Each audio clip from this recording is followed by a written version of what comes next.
Assalamualaikum warahmatullahi wabarakatuh. Fase kehidupan manusia setelah alam dunia, yaitu alam kubur atau barzah. Pada fase tersebut manusia akan merasakan dua kenikmatan, yaitu kenikmatan kebahagiaan dilihatkannya surga alam akhirat sebagai alam selanjutnya, dan kenikmatan pedihnya siksa kubur. Dalam banyak keterangan Rasulullah Shallallahu Alaihi Wasallam menyebutkan nikmat dan siksa kubur. Keduanya merupakan ganjaran yang Allah berikan sebelum hari akhir tiba. Kebaikan dan kejahatan seseorang selama hidup di dunia cukup menentukan balasan apa yang akan diterimanya di alam barzah. Lalu bagaimana sesungguhnya perjalanan ruh, mulai sejak menghadapi kematian sampai ditempatkan di liang lahat, sehingga mendapatkan beragam nikmat kubur. Dalam kaitan ini, kita tidak bisa mengira-ngira dan meraba-raba kecuali melalui informasi yang didapat dari ayat Al-Quran dan penjelasan hadis sahih. Hadis tersebut antara lain yang diriwayatkan oleh Imam Abu Daud, Imam Ibnu Majah, An-Nasai, Imam Ahmad, dan yang lainnya. Dikomentari oleh Al-Hakim. Hadits ini memenuhi kriteria Al-Bukhari dan Muslim. Pendapat ini pun diakui oleh Al-Zahabi. Lihat Dr. Sulaiman Al-Ashkar, Al-Qisas Al-Gaib fi Sahih Al-Hadits Al-Nabawi, Oman, Daru Al-Nafais, tahun 2007, Chat, pertama, hal 224. Berikut adalah intisari kisahnya. Dalam riwayat itu, diceritakan bahwa pada suatu hari, Baginda Nabi Shallallahu Alaihi Wasallam bersama para sahabat mengantar satu jenazah sahabat Ansar setibanya di pemakaman. Karena proses penggalian liang lahat belum selesai, Rasulullah Shallallahu Alaihi Wasallam akhirnya duduk di atas satu gundukan tanah sambil menghadap kiblat, sementara para sahabat duduk di sekitarnya. Mereka tak berani bicara sepatah kata pun, karena takut akan ada hal penting yang disampaikan Nabi Shallallahu Alaihi Wasallam kepada mereka. Kemudian Nabi Shallallahu Alaihi Wasallam mengorek-ngorek satu gundukan tanah. Lantas beliau menengadah ke langit dan kembali menunduk. Begitu beliau melakukannya hingga 3 kali. Tak lama berselang, beliau bersabda di hadapan para sahabat, "Kalian harus memohon perlindungan dari siksa kubur." Kemudian beliau berdoa. Artinya, "Ya Allah, sesungguhnya aku memohon perlindungan kepadamu dari siksa kubur hingga 3 kali. Doa itu pula yang menjadi pembuka hadis panjang, yang menggambarkan bagaimana keadaan seorang hamba sejak awal kematian, hingga dimasukkan ke liang lahat, ditinggalkan oleh keluarga yang mengantarnya, serta menghadapi fitnah dan nikmat kubur. Lantas apa saja yang terjadi kepada hamba ketika menghadapi sakaratul maut, kematian, serta apa saja yang menimpanya setelah kematian? Diungkap dalam hadis di atas bahwa keadaan manusia yang dijemput kematian ada 2 keadaan, keadaan orang mukmin dan orang kafir. Mengapa dibedakan? Sebab di antara keduanya terpaut keadaan yang jauh berbeda.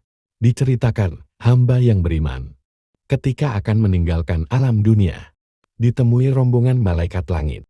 Lagi pula malaikat yang menemuinya juga tampak dalam rupa yang terbaik dan berpakaian yang terbaik. Wajah mereka juga ceria, bercahaya, dan berseri-seri. Di tangan mereka tampak kain kafan dan minyak wangi dari surga yang akan dipergunakan untuk membungkus dan membalur ruh si hamba mukmin tadi. Karenanya, tak heran jika ada seorang hamba yang jasadnya semerbak wangi setelah meninggalnya. Itu menunjukkan bahwa hamba tersebut termasuk hamba mukmin yang ruhnya dimasukkan kain kafan yang sudah dibalur minyak wangi para malaikat tadi. Kejadian wanginya jasad seorang hamba mukmin juga dialami langsung oleh Baginda Nabi Shallallahu Alaihi Wasallam ketika menjalani perjalanan Isra Mi'raj. Olehnya tercium satu aroma yang sangat wangi. Karena penasaran, beliau bertanya kepada malaikat Jibril. Dijawab oleh malaikat Jibril, itu adalah aroma wangi yang keluar dari kuburan Siti Masyitah, seorang perempuan yang merawat anak-anak Firaun. Dan demi mempertahankan akidah dan keimanannya kepada Allah, Masyitah rela dihukum oleh Firaun dengan cara dimasukkan ke dalam minyak panas bersama anak-anaknya hingga ajal menjemputnya. Tampak terlihat mereka duduk sejauh pandangan mata.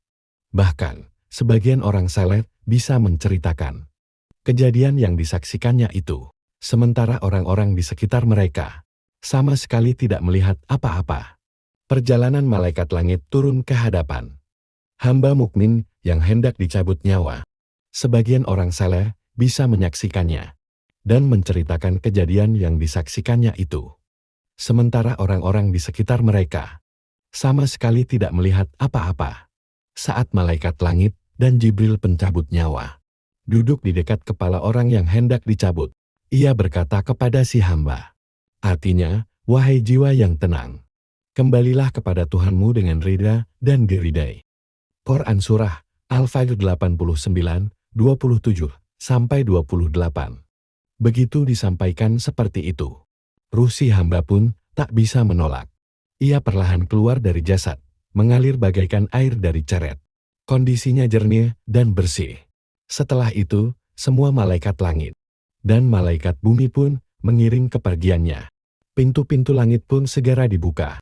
Semua pintu berharap agar Allah menjadikan dirinya sebagai jalan lewat ruh si hamba. Ketika ruh si hamba berhasil dikeluarkan malaikat maut, para malaikat yang hadir menyaksikan kematian tak membiarkan sekejap pun ruh tersebut.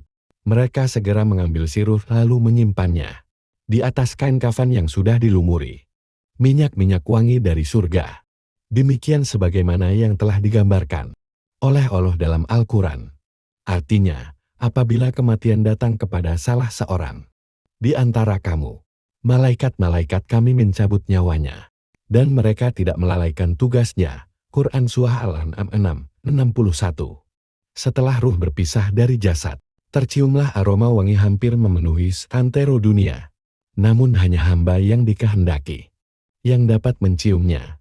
Rasulullah sendiri telah menggambarkan melalui salah satu sabdanya, aroma wangi yang keluar dari ruh hamba mukmin bagaikan aroma minyak kasturi yang paling wangi yang pernah ada di muka bumi. Setelah berhasil menggenggam ruh si hamba, para malaikat lantas bertolak ke langit paling atas. Di perjalanan, setiap kali bertemu dengan kumpulan malaikat, mereka ditanya tentang ruh yang tercium wangi yang mereka bawa tadi. Salah satu dari mereka menjawab, ini adalah ruh Fulan bin Fulan. Tak lupa mereka memanggil nama hamba tersebut dengan panggilan yang terbaik yang pernah terdengar di muka bumi. Setiba di langit dunia, para malaikat pembawa ruh memohon izin kepada para malaikat penjaga langit dunia. Setelah diizinkan, mereka diiring oleh para malaikat langit dunia hingga ke langit berikutnya. Demikian seterusnya hingga sampai di langit ketujuh. Setiba di langit ketujuh, Rabbul Izzati berfirman, tuliskan nama hambaku ini pada Iliyin, sebagaimana yang diungkap dalam Al-Quran. Artinya, tahukah engkau apakah Iliyin itu? Itulah kitab yang berisi catatan amal yang disaksikan oleh malaikat-malaikat yang didekatkan kepada Allah. Quran Surah Al-Mutaffifin 83, 19-21. Setelah dituliskan nama sang hamba dalam Iliyin, kemudian disampaikan kepada para malaikat, kembalikan lagi ruh hamba itu ke bumi. Sebab kami berjanji kepada manusia akan menciptakan, mengembalikan, dan membangkitkan mereka di bumi. Hal itu seperti yang tersurat dalam Al-Quran. Artinya, darinya tanah itulah kami menciptakanmu. Kepadanyalah kami akan mengembalikanmu. Dari sanalah kami akan mengeluarkanmu. Pada waktu yang lain, Quran Surat Toha 20, 55. Ruh pun dikembalikan ke bumi dan dimasukkan lagi ke dalam jasad, sehingga ia bisa mendengar suara sandal saudara-saudara, kerabat, serta kolega yang mengantarkan dirinya yang bergegas pulang menuju rumah masing-masing. Tak lama berselang, sang hamba didatangi dua malaikat yakni Munkar Nakir yang suaranya keras, lantang, dan mengagetkan. Si hamba didudukan, lantas ditanya 4 hal. Pertanyaan pertama tentang Tuhan yang disembahnya sewaktu di dunia. Pertanyaan kedua tentang agama yang dianutnya. Pertanyaan ketiga tentang nabi yang diikutinya. Pertanyaan keempat tentang kiblat yang jadi arah salatnya. Dan pertanyaan kelima tentang pemimpin atau kitab yang diikutinya.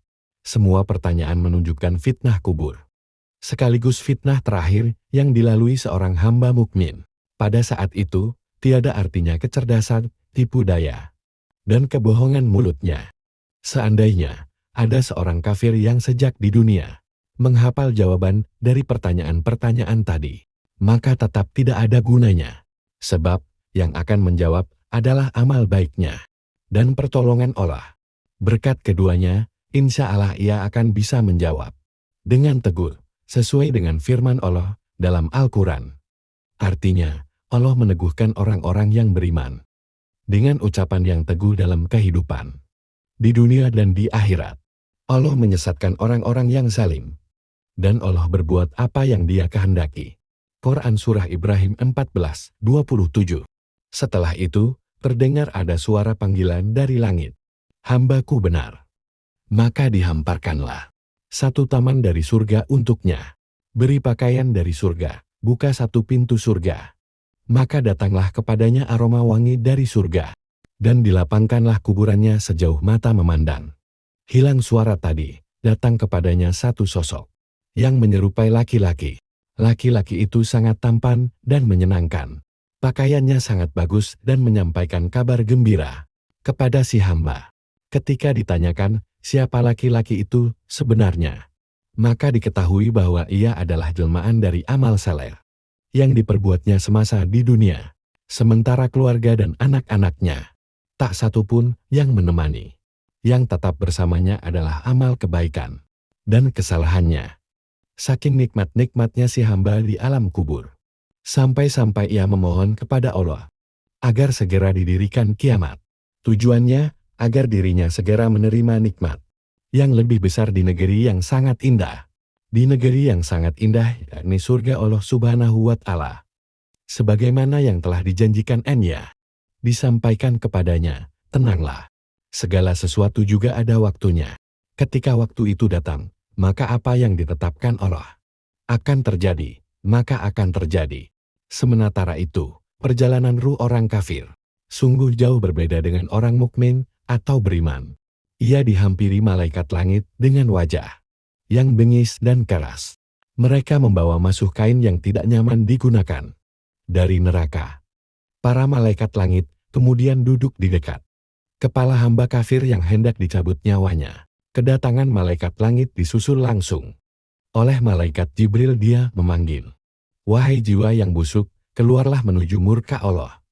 Ruh seorang hamba kafir ketakutan. Nyawanya dicabut dengan paksa.